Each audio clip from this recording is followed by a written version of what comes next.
महबूबा मुफ्ती के बयान के बाद जो है आज प्रेस कॉन्फ्रेंस की गई और हमारे साथ मौजूद हैं farmer deputy CM Nirmal Singh ji. Doctor साहब से बातचीत करेंगे और तमाम उनसे बातें जानेंगे। सर, पहले तो एक सिंपल सा सवाल है कि जो डिलिमिटेशन की रिपोर्ट को नकारा गया उस पर आप क्या बोलना चाहेंगे?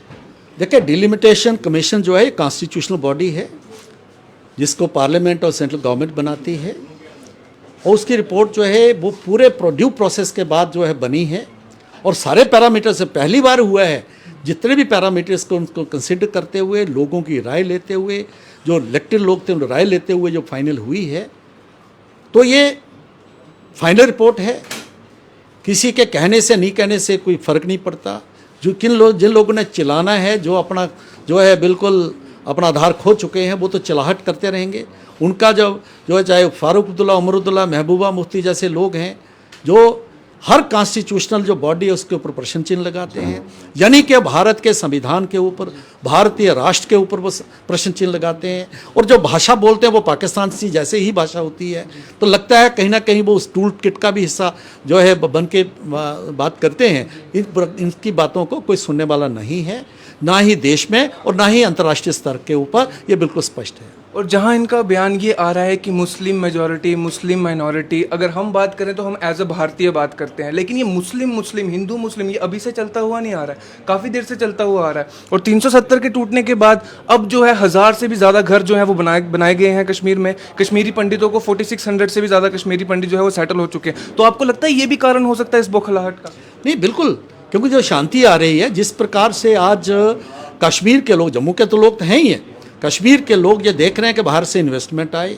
आज टूरिज्म सीजन बहुत अच्छा जा रहा है, उसके कारण वहाँ के लोगों को रोज़गार है। आज नौजवान उस तरफ जा रहा है, आज पत्थरबाजी नहीं है, आज वहाँ पर कोई बंद नहीं है, कुछ नहीं है। लेकिन इनको ये बातें पच नहीं रही हैं क्योंकि इनका एजेंडा फेल हुआ है और ये मानते हैं कि अगर ये नहीं चलेगा तो हमारा एजेंडा कहाँ चलेगा।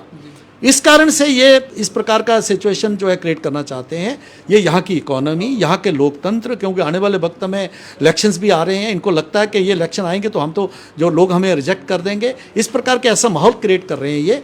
लेकिन इनकी बात चलेगी नहीं क्योंकि ये लोग हैं जो कि ट्राइड हैं, ये स्पेंट बुलेट्स हैं, जो स्पेंट फोर्स है, ये इनकी बात कोई सुनेगा नहीं। और आखिर में आपसे मैं पूछना चाहूँगा, जो कुछ यंगस्टर्स हैं जो इस मैसेज से प्रोवोक होते हैं, वैसे तो 90% of our youngsters are well capable कि उनको क्या करना है क्या नहीं, बट कुछ यंगस्टर्स ऐसे होते हैं, ना समझ होते हैं, जिनको पता नहीं है और वो प्रोवोक भी हो जाते हैं ऐसे और उनके साथ खड़े होने को तैयार हो जाते हैं। उनके लिए क्या मैसेज रहेगा सर?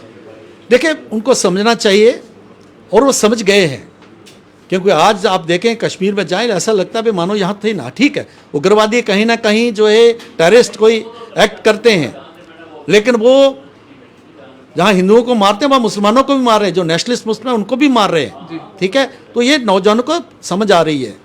ठीक है, तो इसलिए मुझे लगता है इनकी रिक्रूटमेंट भी काम हुई है।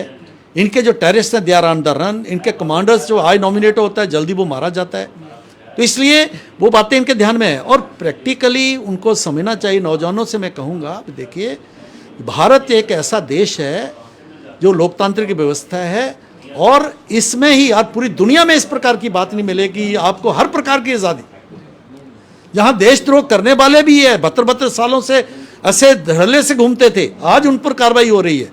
तो ये देश जो है, ये देश ऐसा देश है जिसमें ही आपका भविष्य है और जो व्यवस्था जम्मू कश्मीर में बनी है, जो पूर्ण विलय हुआ है, उसी में हमारा भविष्य है। ये उनको समझना चाहिए। और कब तक ये केंद्रीय सरकार को निशाना बनाते रहेंगे? आखिर कब कार्रवाई होगी? देखिए, बनाते रहेंगे, केंद्रीय सरकार को बनाए, कोई दिक्कत नहीं है। प्रधानमंत्री कहते हैं मुझे निशाना बनाए, लेकिन देश को ना बनाए, राष्ट्र को नहीं बनाए, समाज को नहीं बनाए।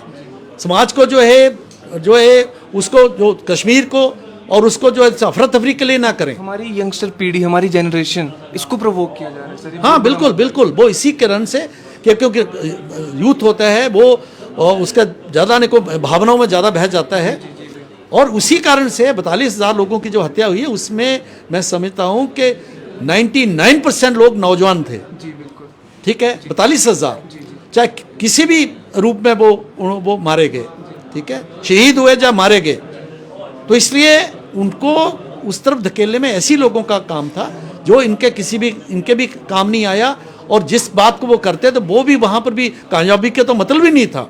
तो इसलिए लोगों को, नौजवानों को समझना चाहिए। जी, बहुत बहुत शुक्रिया। तो हमारे साथ थे doctor Nirmal Singh, farmer deputy CM, जिन्होंने तमाम बातचीत की। आप देखते रहे टीवी नेशन न्यूज़। मुझे दीजिए इजाज़त। नमस्कार।